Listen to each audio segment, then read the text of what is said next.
Ngayon, pag-aralan natin ang salita ng Diyos sa sermon na may titulong, Humayo Tayo sa Mundo. Sa panahong ito, nilikha ng Diyos ang iba't ibang makabagong teknolohiya para maipangaral natin ang Ebanghelyo ng epektibo. Kaya kahit na hindi tayo makapunta sa ibang bansa, binigyan tayo ng Diyos ng napakaraming teknolohiya para ipakilala ang ating simbahan sa mga tao sa pamamagitan ng media gaya ng internet. Tinutulungan tayo ng Diyos. Lumikha rin ng Diyos ng napakaraming paraan upang maipangaral ang Ebanghelyo sa lahat ng dako ng mundo. Para ang mga walang oras ay madaling maka-access sa Ebanghelyo sa pamamagitan ng internet.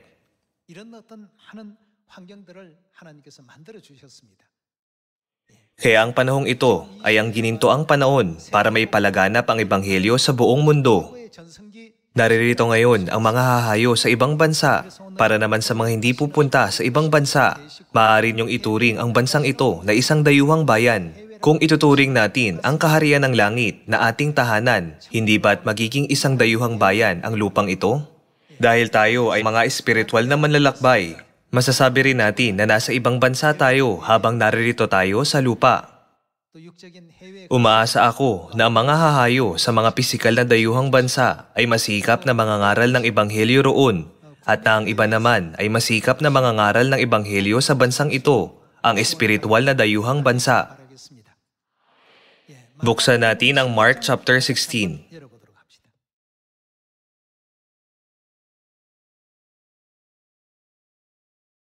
Sa Mark chapter 16, verse 15, nasusulat, At sinabi niya sa kanila, Humayo kayo sa buong sanlibutan. At ano ang sinabi niya? Humayo kayo sa buong sanlibutan at inyong ipangaral ang Ebanghelyo sa lahat ng nilikha. Ang sumasampalataya at mabautismuhan ay maliligtas, ngunit ang hindi sumasampalataya ay parurusahan. Ano ang nais ng puso ng Diyos patungo sa mundo? Kailangan nating tignan ng mabuti ang tagpong ito. Nais ng Diyos na matanggap ng lahat ng tao sa buong mundo ang Ebanghelyo. Nais din ng Diyos na malaman ng lahat ng tao ang katotohanan, hindi ba? Kaya iniutos niya sa atin na humayo sa lahat ng tao sa buong mundo. Kaya't sa paghayo ninyo, gawin ninyong alagad ang lahat ng mga bansa. Bautismuhan ninyo sila sa pangalan ng Ama at ng Anak at ng Espiritu Santo at turuan silang sundin ang lahat ng mga bagay na iniutos ko sa inyo. Ang puso ng Diyos ay nakatuon sa pagliligtas sa mundo. Naghihintay sa bawat sandali na ang lahat ng tao sa mundo ay maligtas. Tingnan natin ang 1 Timothy chapter 2 verse 4.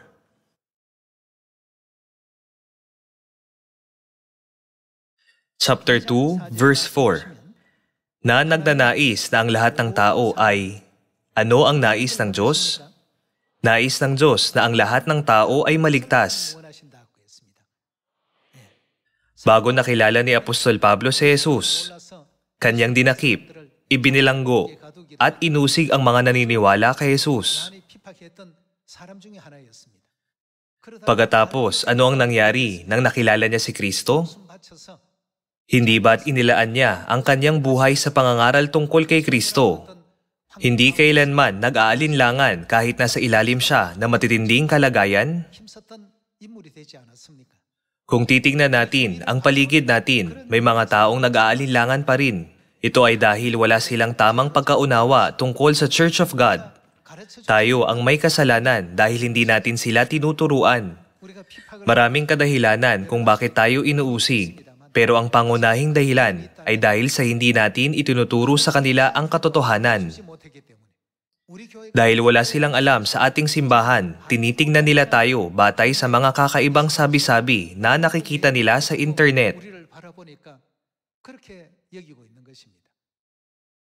Gayunman, ang mga tunay na nakakaunawa sa katotohanan at nakabisita sa Church of God na nakakakilala sa ating mga miyembro ay nagsasabing, talaga bang may mga ganitong anghel sa mundo? Kung ang lahat ng tao ay kagaya ng mga miyembro ng Church of God, natural na magkakaroon ng kapayapaan sa mundo. Sa tuwing may naririnig akong ganitong kwento, naiisip kong, ito ay dahil nabigo kaming mangaral sa kanila. Kaya iniutos sa atin ng Diyos na humayo sa Samaria at hanggang sa kaduluduluhang bahagi ng lupa. Ngayon, gaya ng nasusulat sa chapter 2 verse 4, ang Diyos na nagnanais na ang lahat ng tao ay maligtas. Ano pa ang nais niya? At makarating sa pagkakilala ng katotohanan. Para malaman ng mga tao ang katotohanan, hindi ba't dapat natin silang turuan? Dahil tayo ang unang nakaalam at nakatanggap ng katotohanan, responsibilidad natin na turuan ang mga taong darating kalaunan. Ang lahat ng tao sa mundo ay manunumbalik sa Diyos pag narinig nila ang katotohanan. Kung gayon, bakit nila inuusig ang Church of God hanggang ngayon? Ito ay dahil hindi nila alam kung sino tayo. Nakarinig lang sila ng mga mapanirang kwento, kaya nakulong sila sa kapangyarihan ng kadiliman. Gayunman, pag nanaig ang liwanag, mapagtatanto nilang, ang lugar na ito ay puno ng liwanag, pero kumalat ang mga sabi-sabi na tila isa itong lugar ng kadiliman. Ang eksibisyon tungkol sa mga ina ay ginaganap sa ating simbahan sa Guanak. Isang araw, isang female adult ang inimbitahan sa eksibisyon. Mukhang kinakabahan siya ng husto noon. Pinanood din niya ang isang video tungkol sa simbahan at lubusang napanatag ang loob niya. Sinabi niya sa amin na ayaw niyang dumaan sa harap ng ating simbahan dati. Bakit ayaw mong dumaan? Tanong namin. Lumalabas na ang isang kalapit na simbahan ay nagpakalat ng sabi-sabi na, pag pumasok ka sa Church of God, hindi ka na makakalabas pa. Alam ng simbahan na iyon na pag napunta ang mga tao sa katotohanan, ang kanilang kasinungalingan ay maisisiwalat at ang katotohanan ng Diyos ay mananaig. Kaya sa loob ng mahigit 20 taon, ang babaeng iyon ay hindi makalapit sa Church of God dahil sa kumakalat na masamang sabi-sabi tungkol sa atin. Sa katunayan, mas maiksi sana ang daan niya pauwi, pero sa halip, tinatahak niya ang mas malayong daan. Nang pumunta siya sa simbahan at napanood sa eksibisyon tungkol sa mga ina, labis siyang naantig at naunawaan na ang Church of God ay may napakagandang impluwensya pala sa buong mundo. Kaya naging isa siyang tagapagpakalat ng mabuting balita na nagsasabi sa lahat ng tao sa paligid na ang Church of God ay hindi gaya ng sinabi sa akin. Dapat kayong pumunta roon at kayo mismo ang makakita. Sa ganitong paraan, narinig ko na hinihikayat niya ang iba na pumunta. Pag hindi natin ipinaalam ng malinaw sa mga tawang tungkol sa atin, pinalalakas ni Satanas ang mga hinala sa isipan ng mga tao na tila may kakaiba sa simbahan. Kahit sa sinaunang simbahan, ang mga naniwala kay Jesus ay binansagang kakaibang grupo na kumakain ng laman at umiinom ng dugo ng tao o isang grupo na nagtitipon sa mga libingan para magsagawa ng mga kakaibang ritual. Sa ganitong paraan, ang mga banal ng sinaunang simbahan ay dumanas ng matinding pag-uusig. Gayon din ngayon. Kaya gaya ng sinabi ng Diyos sa atin sa 1 Timothy chapter 2 verse 4, nais ng Diyos na ang lahat ng tao ay maligtas. Dapat nating tandaan ito. Nais din ng Diyos na malaman ng buong sangkatauhan ang katotohanan. Sa mga araw ngayon, hindi alam ng mundo kung ano ang tamang araw ng pagsamba sa Diyos. Hindi rin nila alam kung dapat ba nilang ipagdiwang ang Paskwa o hindi. Sinabi sa atin ng Diyos na magsitakas tayo patungo sa Zion. Gayunman, hindi ba dapat na alam nila kung nasaan ang Zion para makatakas sila patungo roon? Hindi nila alam kung ano ang Zion. Ito ay dahil naniniwala sila sa sinasabi ng mga tao sa paligid nila. Bilang resulta, bulag nilang tinatahak ang landas ng kamatayan nang hindi nalalaman kung tama ba ang Sabat o ang linggong pagsamba o kung totoo ba ang Pasko o ang Paskwa. Nais ng Diyos na ang lahat ng tao ay maligtas at sa pamamagitan ng katotohanan, ipinaalam niya sa atin ang kanyang kalooban. Nang sa gayon, tayo ay humayo at magturo sa lahat ng tao para malaman nila ang katotohanan. Ang pagpunta sa ibang bansa para sa isang misyon ay tunay na masaya at kapanapanabik. Ano ang dahilan ng ating paghayo? Hindi ba tutulungan natin sila na malaman ang katotohanan? Tutulungan natin silang malaman ang bagong tipan ng Diyos, ang katotohanan ng buhay.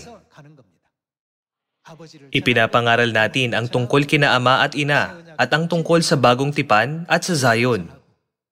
Hindi ba't ito ang dahilan kung bakit tayo humahayo sa buong mundo para ituro ang mga bagay na ito? Pag tiningnan natin ang Mark chapter 16 at Matthew chapter 28 verse 18, makikita natin na hindi tayo kailanman sinabihan ng Diyos na manahimik. Sa halip, ano ang iniutos niya sa atin? Sinabi niyang, humayo kayo. Kaya dapat tayong humayo sa loob man ng bansa o sa ibang bansa.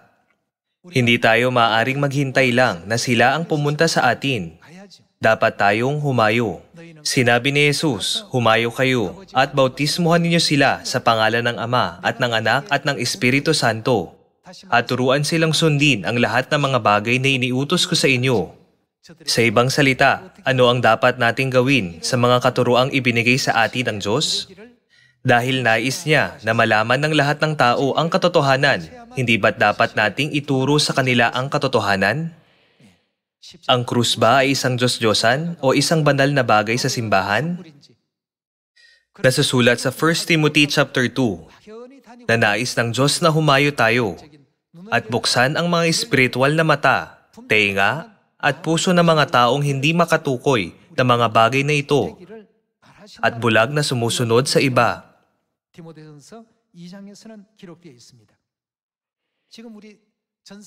May di mabilang pa ring tao na hindi nakakaalam sa pangalan ni Ama o tungkol sa makalangit na Ina.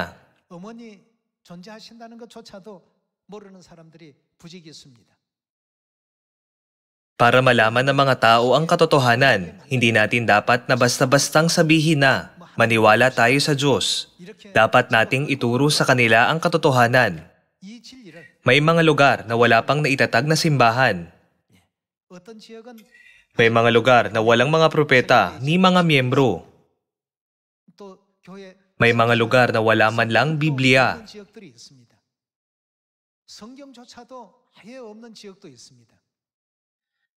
Kailangan nating humayo ng mabilis. Humayo tayo sa mga lugar tulad nito at ating ipangaral ang tungkol sa makalangit na Ama at Ina. Ibahagi ang balita ng buhay at ipahayag na mayroong langit. Sa paggawa nito, ang kaalaman tungkol sa Diyos ay mag-uumapaw sa buong mundo. Tignan natin ang Romans chapter 10 verse 14.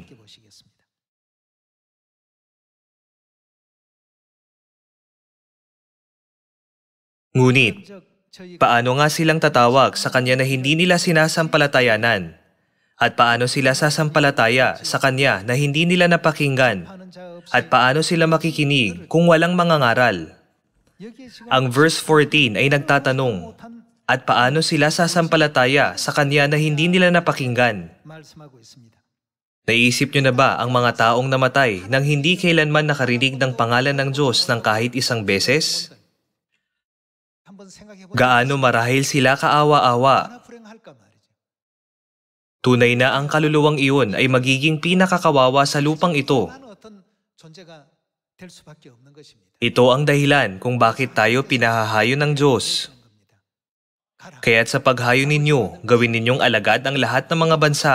Bautismuhan ninyo sila sa pangalan ng Ama at ng Anak at ng Espiritu Santo.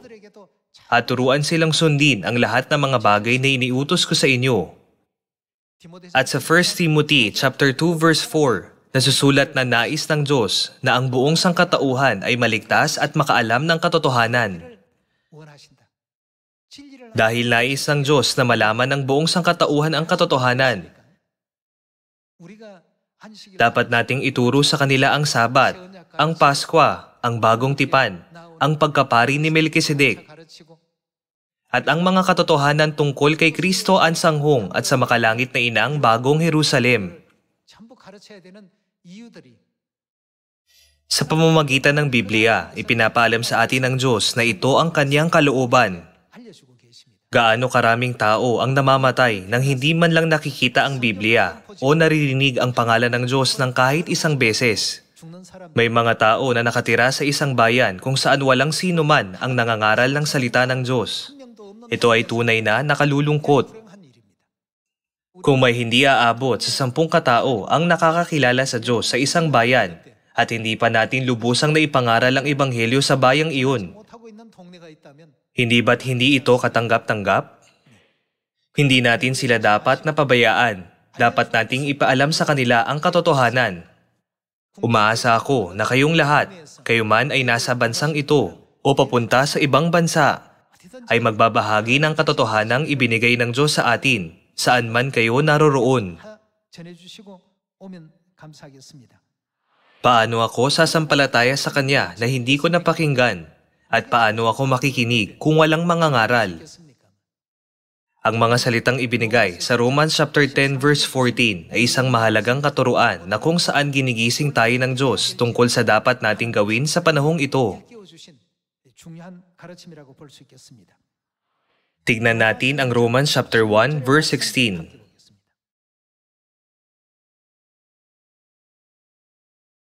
Romans chapter 1 verse 16.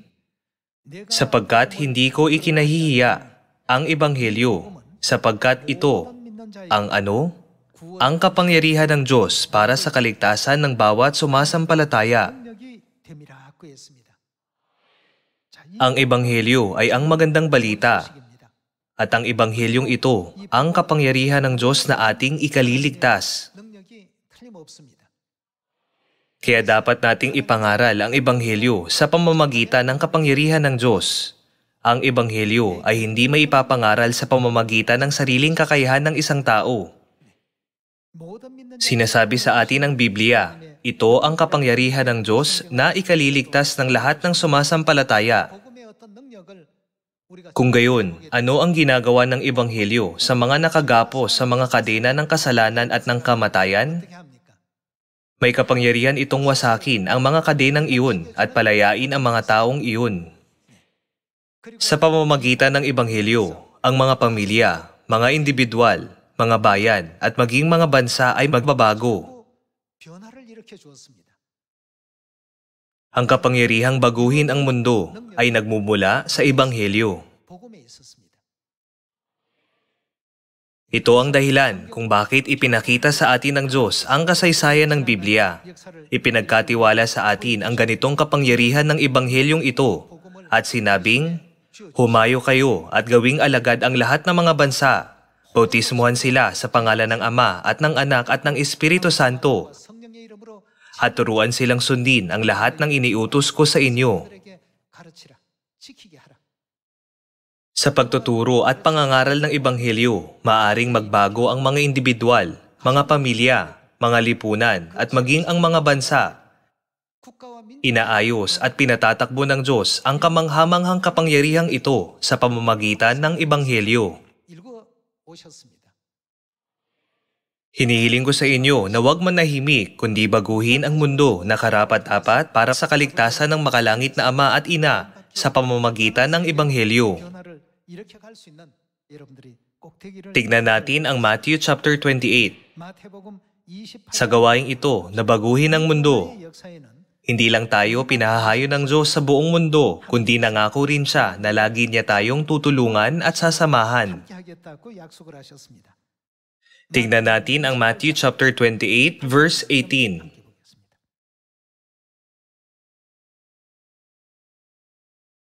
Lumapit si Jesus at sinabi sa kanila, Ang lahat ng otoridad sa langit at sa ibabaw ng lupa ay binigay na sa akin. Kaya't sa paghayo ninyo, gawin ninyong alagad ang lahat ng mga bansa. Bautismuhan ninyo sila sa pangalan ng Ama at ng Anak at ng Espiritu Santo at turuan silang sundin ang lahat ng mga bagay na iniutos ko sa inyo. At ano ang pangako niya sa atin? Narito, ako'y kasama ninyong palagi hanggang sa katapusan ng panahon. Ang dahilan kung bakit hindi tayo kailanman nag-iisa sa paglalakbay na ito ng Ebanghelyo ay dahil ang Diyos ay kasama natin palagi. Maaring madama natin na ginagawa natin ito ng mag-isa, pero lagi tayong sinasamahan ng Diyos. Gaya ng lumakad siya kasama ng 2 alagad sa kanilang daang patungong Emaus. Lagi niya tayong sinasamahan at tinutulungan. Ginagawang posible ang mga imposible at gumagawa ng daan para sa atin. Gaya ito ng kung paanong gumawa ang Diyos ng daan sa gitna ng dagat na pula. Sa desyertong walang pagkain ni makakainan, nagbigay ang Diyos ng mga pagkain para sa 600,000 lalaki at kanilang mga pamilya araw-araw sa loob ng 40 taon.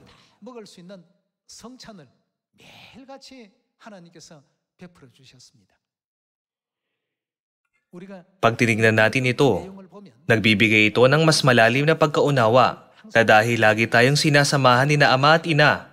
May simbahan tayo ngayon at ang Ebanghelyo ay kumakalat sa Samaria at hanggang sa kaduluduluhang bahagi ng lupa. Higit itong naunawaan ng mga nakaranas na sa overseas mission. Sinasabi nilang, talagang kulang ang mga manggagawa ng Ebanghelyo. Ramdam na ramdam ko ito noong nasa ibang bansa ako. Nang oras na para bumalik sa Korea at iwan ang mga bagong miyembro, nakakadurog puso ito, kaya nahirapan akong umalis. Mga kapatid, totoo ang lahat ng ito. Sinisikap nating turuan ang bawat kaluluwa ng buong puso, alinsunod sa kalooban ng Diyos na nagnanais na malaman ng lahat ng tao ang katotohanan. Sa Matthew chapter 28, hindi tayo iniiwan ng Diyos na mag-isa, kundi sinabi niyang, narito, ako'y kasama ninyong palagi hanggang sa katapusan ng panahon. Lagi tayong sinasamahan ng Diyos sa militar, sa gitna ng mga tao, sa loob ng bansa, at sa ibang mga bansa. Saan man tayo naroroon, lagi tayong sinasamahan ng Diyos. Lagi niyang tinutulungan ang mga makasalanan na magsisi. Lumipat tayo sa Luke chapter 15.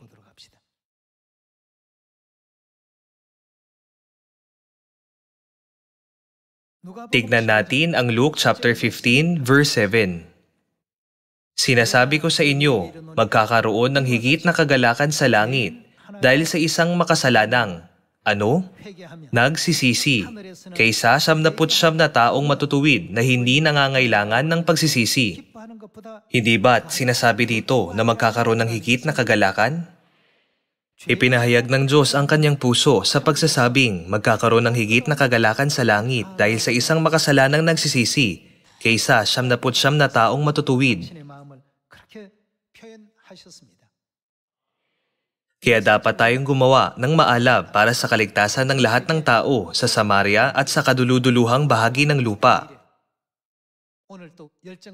Hindi nais ng mga tao na gawin ang mga bagay na sa tingin nila ay hindi makakabuti sa kanila. Hindi pinasa ng Diyos ang krus para sa sarili niyang kapakanan. Hindi ba tiniis niya ang lahat ng pagdurusa para sa ating kapakanan? Hindi itinatag ng Diyos ang bagong tipan dahil kailangan niya ito. Para kanino itinatag ang bagong tipan? Ipinahayag niya ang layunin ng pagtatatag ng bagong tipan noong Paskwa. Sinabi ni Jesus, nabubuhos ng dahil sa inyo. Para maipahayag ang dakilang pag-ibig ng Diyos sa lahat ng tao sa Samaria at hanggang sa kaduluduluhang bahagi ng lupa. Dapat nating ituro ang katotohanan sa lahat ng tao. Sa Korea, may mga taong hindi pa nakapakinig ng salita ng Diyos At sa ibang mga bansa, marami ring tao ang hindi pa nakapakinig dito. Hinihiling ko sa inyo na gawin ang lahat ng pagsisikap na ituro sa kanila ang salita ng Diyos para maakay ang kanilang mga kaluluwa sa walang hanggang kaharian ng langit. Saan tayo pupunta pag natapos na ang buhay na ito?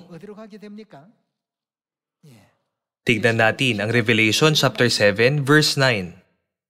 Sa chapter 7 verse 9 nasusulat, "Pagkatapos ng mga bagay na ito ay tumingin ako at naroon ang napakaraming tao na di mabilang ng sino man mula sa bawat bansa, sa lahat ng mga lipi, mga bayan at mga wika na nakatayo. Saan? Sa harapan ng trono at sa harapan ng kordero na nakasuot ng mapuputing damit at may mga sanga ng palma sa kanilang mga kamay at nagsisigawan ng may malakas na tinig na nagsasabi, 'Ang pagliligtas ay sa aming Diyos na nakaupo sa trono at sa kordero.' At ang lahat ng mga anghel ay tumayo sa palibot ng trono at ng matatanda at ng apat na nilalang na buhay. At sila'y nagpatirapa sa harapan ng trono at sumamba sa Diyos na nagsasabi, 'Amen. Ang pagpapala, kaluwalhatian, karunungan, pagpapasalamat, karangalan, kapangyarihan at kalakasan ay sa aming Diyos magpakailanpaman. Amen." Dito, sino ang mga nakatayo sa harapan ng Diyos? Ang napakaraming tao na di mabilang ng sino man ang nakatayo sa harapan ng trono ng Diyos. Ang napakaraming kaluluwa ay nagsisi at nanumbalik sa Diyos. Tiyak na darating ang maluwalhating panahong ito kung kailan tayo magbibigay ng papuri sa harapan ng trono ng Diyos. Ang mga pagsisikap at pagpapagal sa pagsasagawa ng gawain ng Ebanghelyo ay sa loob lang ng maikling panahon. Naiimpok ang lahat ng pagsisikap na ito at maraming kaluluwa ang magsisisi at makikibahagi sa kaluwalhatian. Patunayan natin na ipinaalam sa atin ng Diyos ang tungkol sa kasalukuyang panahon. Tignan natin ang John chapter 4 verse 35.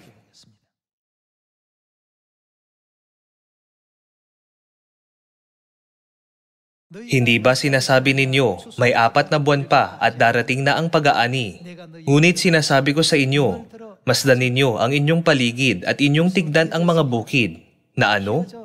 Na mapuputi na upang anihin." Tignan natin ang verse 36. "Ang umaani ay tumatanggap ng upa at nagtitipon ng bunga para sa buhay na walang hanggan, upang ang naghahasik at ang umaani ay magkasamang magalak.